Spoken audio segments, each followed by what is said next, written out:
l'IA ne vaut rien si elle laisse quelqu'un de côté. Et si l'on utilisait les IA pour vraiment bien comprendre ce que le futur nous prépare? C'est l'idée qui a donné naissance à cette série de conversations avec une IA générative. Vous entendrez donc ici son point de vue, ses réflexions, avec parfois une mise en abîme qui vous amènera pas mal de matière à réflexion. Conversation avec IA. Nouvel épisode de Conversation avec une IA. On se retrouve avec Alex. Salut Alex, comment ça va? Bonjour PPC, ça va au top. Génial. Première question, c'est toi qui vas la poser d'ailleurs à l'IA, parce que cet épisode, il est passionnant. On va parler de l'IA et de l'inclusion. Est-ce que ça renforce ou est-ce que ça creuse les inégalités sociales? Alex, je te laisse cuisiner l'intelligence artificielle générative. Première question pour toi, est-ce que l'IA renforce les inégalités ou est-ce qu'elle va nous offrir des opportunités pour les réduire? L'IA a le potentiel de faire les deux. D'une part, elle peut renforcer les inégalités si son développement et son déploiement sont biaisés ou mal gérés. Par exemple, des algorithmes discriminatoires peuvent perpétuer des inégalités existantes dans l'accès à l'emploi ou aux services financiers. D'autre part, bien utilisée, l'IA peut offrir des opportunités pour réduire les inégalités. Tout dépend de la manière dont nous choisissons de concevoir et d'utiliser ces technologies. Tiens, une question qui pique. Quel est l'impact de l'IA, selon toi, sur l'emploi dans les communautés qui sont aujourd'hui défavorisées? L'impact de l'IA sur l'emploi dans les communautés défavorisées peut être double. D'un côté, l'automatisation pourrait supprimer certains emplois peu qualifiés, aggravant ainsi les difficultés économiques. L'IA peut aussi créer de nouvelles opportunités si des initiatives sont mises en place pour former ces communautés aux compétences numériques et technologiques. En facilitant l'accès à des formations en ligne et en encourageant les politiques d'inclusion numérique, l'IA pourrait aider ces communautés à accéder à des emplois mieux rémunérés et plus stables. Donc de ce que tu nous dis, l'IA, elle pourra contribuer à une meilleure intégration sociale. Est-ce que tu pourrais nous donner quelques exemples que tu arriverais à imaginer? Absolument. L'IA peut aider à améliorer l'éducation en personnalisant l'apprentissage selon les besoins individuels des élèves, ce qui est particulièrement bénéfique pour ceux qui ont des difficultés d'apprentissage ou des ressources limitées. Dans le domaine de la santé, les outils d'IA peuvent fournir des diagnostics précoces et précis, même dans des zones mal desservies, en analysant des images médicales ou en surveillant des signes vitaux à distance. De plus, des chatbots et des applications peuvent offrir des conseils juridiques ou financiers gratuits, aidant les personnes à faible revenu à naviguer dans des systèmes complexes. Donc d'après toi, quels sont les risques de l'IA en termes de surveillance pour les populations?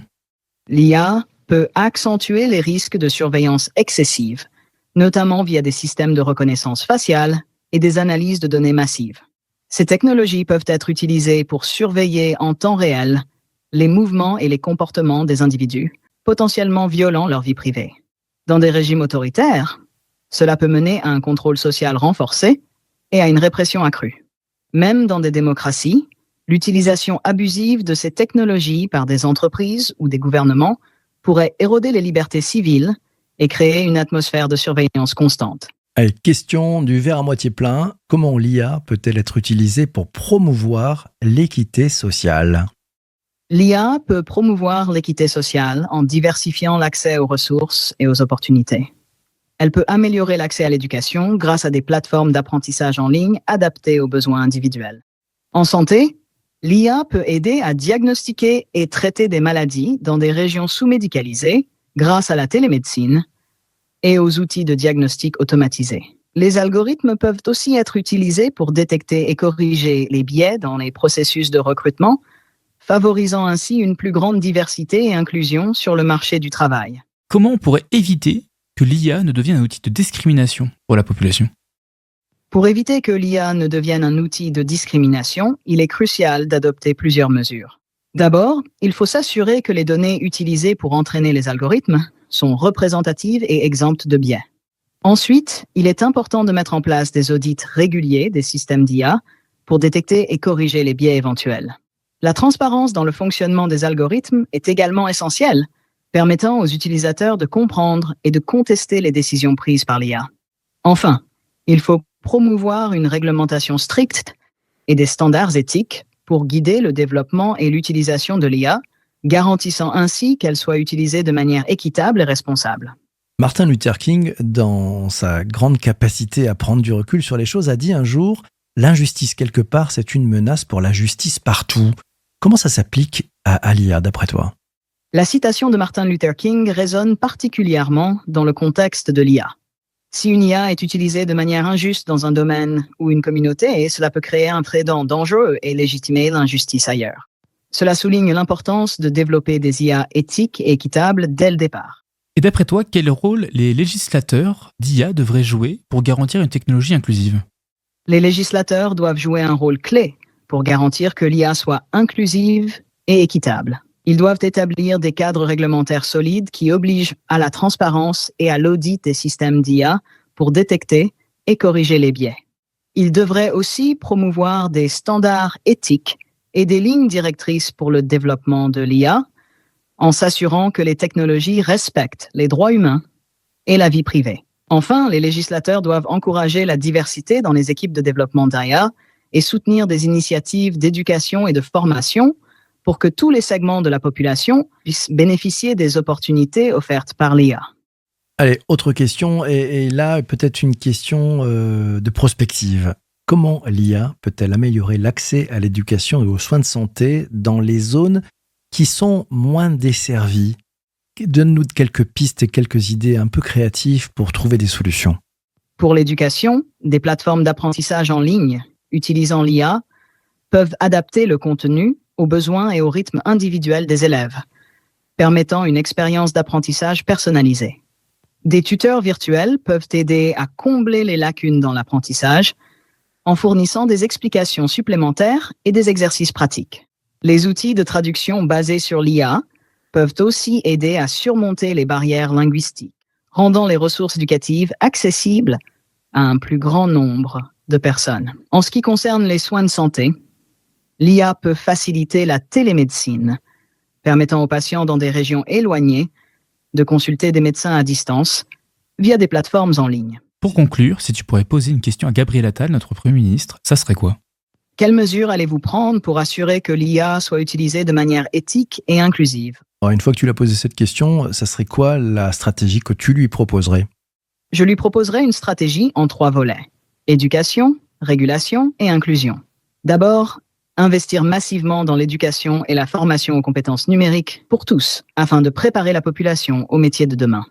Ensuite, mettre en place une régulation stricte pour assurer la transparence, l'équité et l'éthique dans le développement et l'utilisation de l'IA. Enfin, promouvoir des initiatives d'inclusion numérique pour garantir que les technologies de l'IA bénéficient à toutes les couches de la société, en particulier les plus défavorisées. Merci à toi et salut Lia. Merci à vous, c'était un plaisir de discuter avec vous tous. Au revoir et prenez soin de vous. On passe maintenant à la deuxième partie de cet épisode du podcast. On va parler du débrief. Oui, on va débriefer sur ce qu'on a ressenti, sur ce qui nous a marqué, sur le sujet aussi qui nous a peut-être un peu choqué. Et puis, on terminera par une matière à réflexion. Oui, ce qui nous permet de réfléchir, d'aller un peu plus loin. On démarre tout de suite. Alex, première question. Qu'est-ce qui t'a marqué avec les réponses de cette IA générative ? Moi, j'étais vraiment marqué par la qualité des exemples que l'IA nous donnait. Le petit exemple, c'est quand elle nous parlait des biais en processus de recrutement. C'est sûr qu'en fait, l'IA générative peut permettre d'automatiser certaines tâches dans un processus de recrutement et donc de faire sauter ces biais que les RH peuvent avoir avec certains profils. Donc ça, c'est vraiment un exemple très très intéressant. Et ce qui m'a le plus amené à réfléchir, c'est l'incroyable potentiel de l'IA à transformer nos vies de manière, je l'espère, positive. Voilà, je suis parti sur cet aspect très positif des choses parce que je crois que j'aime vraiment le verre à moitié plein. De ton côté, qu'est-ce qui t'a choqué ? Qu'est-ce qui t'a marqué ? Qu'est-ce qui t'a un peu impacté ? C'est toutes les réponses de l'IA qui donnent en fait la compréhension que l'IA sait que sa façon d'apprendre lui met beaucoup de biais.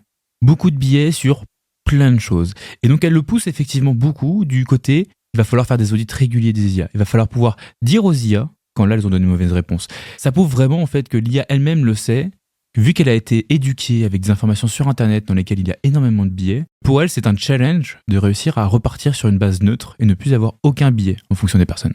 Bien vu. Moi, écoute, ce qui m'a choqué et un peu interpellé, c'est, je me suis dit finalement à quel point on n'est pas aveugle aux biais qui sont intégrés dans les applications, dans les algorithmes, dans ces IA génératives. Et comme tu le disais très justement, l'IA, elle s'en est déjà rendue compte.